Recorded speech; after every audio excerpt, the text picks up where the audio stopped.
किया एयरपोर्ट में अडानी के लिए, वो ऑथेंटिकेट कीजिए, नहीं तो इस तरह की बात नहीं कर सकते हैं।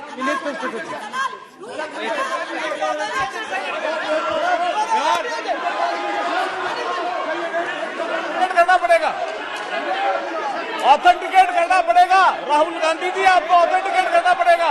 आप ऐसा नहीं बोल सकते हवा में, आप हवा में बोल रहे हो और प्रधानमंत्री जी पे आरोप लगा रहे हो। आपको ऑथेंटिकेट करना ही पड़ेगा। आप ऐसे ही बोल रहे हो कि जीएमआर का, जीवीके का समय रूल था, कहा था रूल, कोई रूल नहीं था। आपको यह तो ऑथेंटिकेट, और ऑथेंटिकेट करके ही रखना पड़ेगा आपको। पहले रखिए और उसके बाद आगे बात करने देंगे, नहीं तो माफी मांगिए देश से। आप प्रधानमंत्री जी पर आरोप लगा रहे हैं, सर बोलने दीजिए। अनाप शनाप आरोप लगा रहे, बिना किसी डॉक्यूमेंट के आरोप लगा रहे प्रधानमंत्री जी पे। रूल 353 सर, रूल 353 किया है sir, no allegation of defamatory और incriminatory nature shall be made unless you have given notice. छोड़िए, वो तो प्रधानमंत्री के खिलाफ एलिगेशन लगा रहे हैं बिना नोटिस दिए, बिना कोई डॉक्यूमेंट दिए। सर ये रिकॉर्ड पर नहीं जाना चाहिए सर, ये बिल्कुल रूल का उल्लंघन है। और क्या क्या बातें वो कह रहे हैं सर, मैं उसको रिपीट नहीं करना। Reckless allegation, baseless allegation, in violation of rules, sir ये स्वीकार नहीं होना चाहिए। ओके सर, एक सब बैठिए। ऑस्ट्रेलिया पीएम जाते प्लीज हैं। बैठिए, आप प्लीज बैठिए। वरिष्ठ वकील साहब बैठिए। ऑस्ट्रेलिया जाते हैं। एक मिनट राहुल जी, एक मिनट। नियम 369 भी मैंने देखा है, 333 भी देखा है।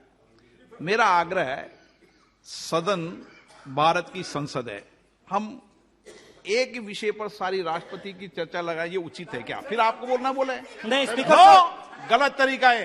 राहुल गांधी जी, आप बोल नहीं, गलत तरीका है। क्या देश को संदेश देना चाहते हैं आप? क्या संदेश देना चाहते हैं देश को? चलिए राहुल गांधी जी। ऑस्ट्रेलिया में प्रधानमंत्री जाते हैं। आप बोलिए सर, स्पीकर सर,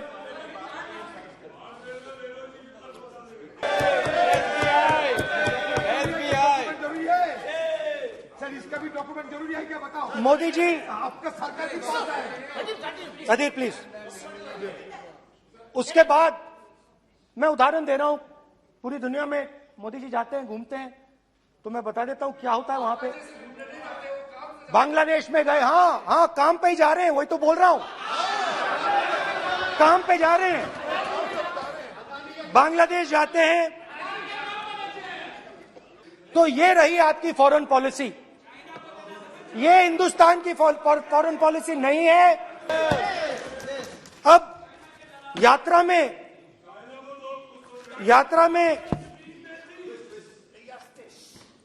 में मुझसे 2-3 और सवाल पूछे गए। यात्रा में लोगों ने मुझसे पूछा, राहुल जी ये जो LIC कंपनी है, इसका पैसा अदानी जी की मदद करने के लिए क्यों डाला जा रहा है? उन्होंने यह भी पूछा कि अदानी जी के जो शेयर्स हैं बड़े वोलेटाइल हैं, उसमें LIC का पैसा क्यों डाला जा रहा है?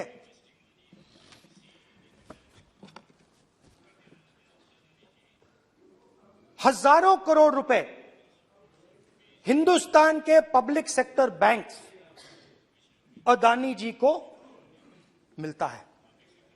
27,000 करोड़ रुपए SBI, PNB 7,000 crore, bank of Baroda 5,500 crore, ये मैं लिस्ट चलती जाएगी। LIC का एक्सपोजर 36,000 करोड़ रुपए, 3 crore SBI and other PSU bank holders. Money is going to Mr. Adani and to finance.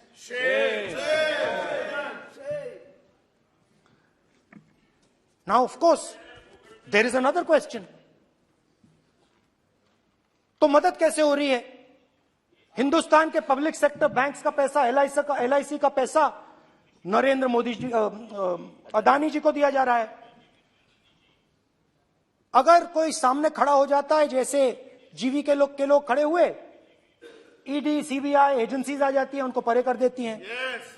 Telangana में भी एक पोर्ट का उदाहरण था, आंध्रा सॉरी।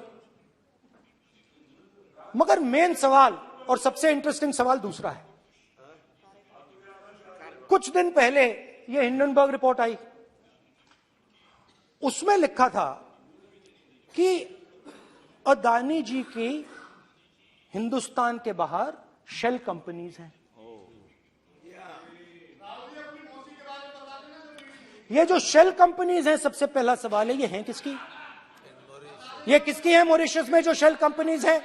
और ये जो हजारों करोड़ रुपया ये शेल कंपनीज हिंदुस्तान में भेज रही हैं, ये किसका पैसा है? और क्या ये काम अदानी जी फ्री में कर रहे हैं? अब मैं ये सवाल क्यों पूछ रहा हूं? क्योंकि अदानी जी स्ट्रेटेजिक बिजनेसेस में काम करते हैं। अदानी जी हिंदुस्तान के पोर्ट्स को डोमिनेट करते हैं। अदानी जी हिंदुस्तान के एयरपोर्ट्स को डोमिनेट करते हैं। और जैसे मैंने कहा, अदानी जी हिंदुस्तान की डिफेंस इंडस्ट्री में बहुत जरूरी रोल प्ले करते हैं। तो मेरा पहला एक छोटा सा सवाल है कि जो शेल कंपनीज हैं, इनके बारे में हिंदुस्तान की सरकार ने कोई सवाल नहीं उठाए कि ये कौन लोग हैं, ये किनकी कंपनीज हैं? ये स्ट्रेटेजिक मामला है, पोर्ट्स का मामला है, एयरपोर्ट्स का मामला है, डिफेंस का मामला है, और जो कंपनी इन स्ट्रेटेजिक एरियाज में काम कर रही है उनके बारे में आपको मालूम ही नहीं। ये नेशनल सिक्योरिटी का मुद्दा है, आपको मालूम ही नहीं कि ये शेल कंपनीज किसकी हैं, कितना पैसा आ रहा है, किसका पैसा आ रहा है। तो एक बहुत बड़ा सवाल है, ये पैसा किसका है, ये शेल कंपनीज किसकी हैं, और ये हिंदुस्तान की सरकार की जिम्मेदारी है ये पता लगाना ये किसकी शेल कंपनीज हैं और ये किसका पैसा अंदर आ रहा है। JPC, we want JPC.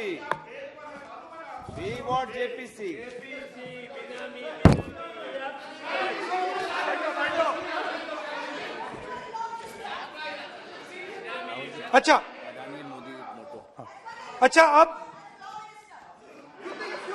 अब चलिए छोटा सा बजट के बारे में बता देता हूं। 2022 में अदानी जी अनाउंस करते हैं कि वो $50 बिलियन इन्वेस्ट करेंगे to build the world's largest green hydrogen ecosystem. और इस बजट में बीजेपी की सरकार निर्मला सीतारमण जी कहती हैं हम ग्रीन हाइड्रोजन के लिए बहुत ह्यूज इंसेंटिव्स देंगे, 19,700 करोड़ रुपए हम ग्रीन हाइड्रोजन के लिए देंगे, मतलब अदानी जी को देंगे। नए airport, coastal shipping, horticulture, grain storage, ये सब काम आप कर रहे हैं। तो मेरे सिर्फ कल प्रधानमंत्री जी कल भाषण देंगे, मेरे उनसे 2-3 छोटे से सवाल हैं। मेरा प्रधानमंत्री जी से 2-3 सवाल हैं।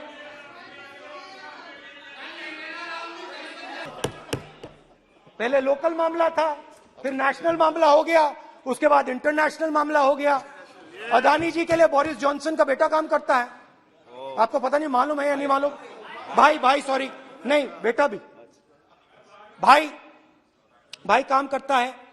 तो ये मामला पहले गुजरात का मामला था, फिर ये हिंदुस्तान का मामला हुआ, अब ये इंटरनेशनल मामला हो गया है। तो ऑल्सो एन इंपॉर्टेंट क्वेश्चन, जरूरी सवाल, अदानी जी ने बीजेपी को पिछले 20 साल में कितने पैसे दिए हैं?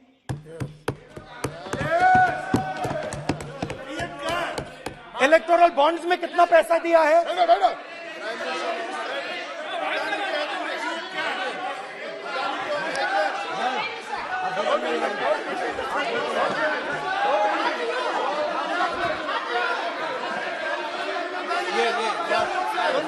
And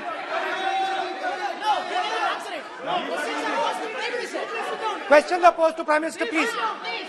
Sir, खत्म करने दीजिए सर।